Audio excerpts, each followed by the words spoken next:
नमस्कार। आज हम कक्षा 10वीं अर्थात हिंदी की छठी कविता गिरिधर नागर ये पढ़ेंगे। इसके रचनाकार है संत मीरा। गिरिधर का अर्थ होता है अर्थात गिरि को धारण करने वाला, और चतुर नागर का अर्थ होता है चतुर अर्थात चतुर श्री कृष्ण। तो सबसे पहले हम संत मीराबाई के बारे में देखेंगे, उनका परिचय देखेंगे। उनका जन्म हुआ था 1516 में जोधपुर अर्थात राजस्थान में, और उनकी मृत्यु हुई थी 1546 द्वारिका जो गुजरात में स्थित थी। संत मीराबाई बचपन से ही कृष्ण भक्ति में लीन रहा करती थी। बाद में गृह त्याग करके आप घूम घूम कर मंदिरों में अपने भजन सुनाया करती थी। मीराबाई के भजन और उपासना माधुर्य भाव से ओतप्रोत है। आपके पदों में प्रेम की तल्लीनता समान रूप से पाई जाती है। उनकी प्रमुख कृतियां हैं नरसिंह जी का मायरा, गीत गोविंद, राग गोविंद, राग सोरठ के पद आदि। इस पद्य में मीराबाई श्री कृष्ण की भक्ति करते हुए उनकी भक्ति में लीन होना चाहती है। मीराबाई के सभी पद उनके आराध्य के प्रति समर्पित है। उनके आराध्य अर्थात श्री कृष्ण।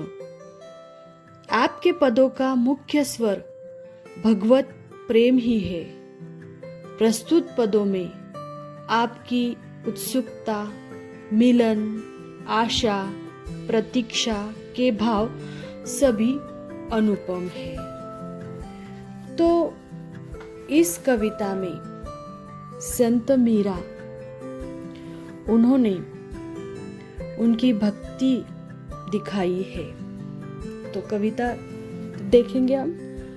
मेरे तो गिरिधर गोपाल दूसरो न कोई, जाके सिर मोर मुकुट मेरे पति सोई। छाड़ी दई कुल की कानी, काह करी है कोई। संतन ढीग बैठी बैठी लोक लाज खोई। अंशुवन जल सिंची सिंची प्रेम बेली बोई। अब तो बेल फैल गई आनंद फल होई। दूध की मथनिया बड़े प्रेम से बिलोई। माखन जब काढ़ी लियो छाछ पिए कोई। भगत देखी राजी हुई जगत देखी रोई। दासी मीरा लाल गिरिधर तारो अब मोही। तो गिरिधर का अर्थ होता है गिरि को धारण करने वाले, गोपाल अर्थात श्री कृष्ण, जाके का अर्थ होता है जिसका, मुकुट अर्थात मोर का जो मुकुट होता है, पति अर्थात पति, छाड़ी का अर्थ होता है छोड़ देना, कुल की कहानी अर्थात कुल की मर्यादा, काह करी अर्थात कोई करो, संतन ढीग बैठी अर्थात संतों के बीच में बैठी, लोकलाज अर्थात लोक लज्जा, अंशुवन का अर्थ होता है आंसू, जल सींची सिंची मतलब जो आंसू के जल से, अश्रु की धारा से मतलब जो पौधा सिंचाया है, प्रेम बेले बोई। अब तो बेल फैल गई आनंद का अर्थ होता है अब तो जो आंसू भी आंसुओं से जो बेल लगाया था वो टूट गया है। मथनिया का अर्थ होता है मथना, बिलोना, माखन अर्थात माखन ही, छाछ अर्थात छाछ ही। तो अभी देखेंगे हम आगे इसका भावार्थ। मीराबाई अपने गिरिधर गोपाल श्री कृष्ण की उपासना में तल्लीन होकर कहती है कि जिन्होंने माथे पर मोर पंख का मुकुट धारण कर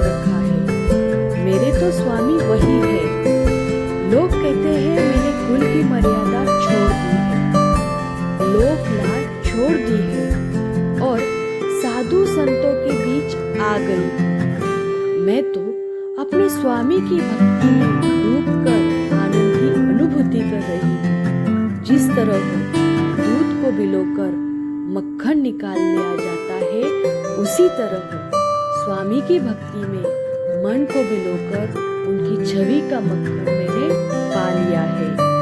मैं तो अपने गिरिधर की ही दासी हूँ, उन्हीं के मन में रम गई हूँ।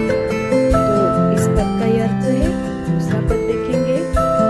हरि बिन पूर्ण गति मेरी, तुम मेरे प्रतिपालक कहिए मैं रावरी चेरी। आदि अंत नीज नाव तेरो हिमाई फेरी। बेर बेर पुकार कहूँ प्रभु आरती तेरी। यो संसार विकार सागर बीच में घेरी। नाव फाटी प्रभु पाल बांधो उड़त है बेरी। बिरहणी पीवती बाट जोवे राखल्यो नेरी। दासी मेरा राम रटत है मैं शरण हूँ तेरी। हरि अर्थात श्री कृष्ण, अर्थात उनके सिवा मेरा कोई नहीं है।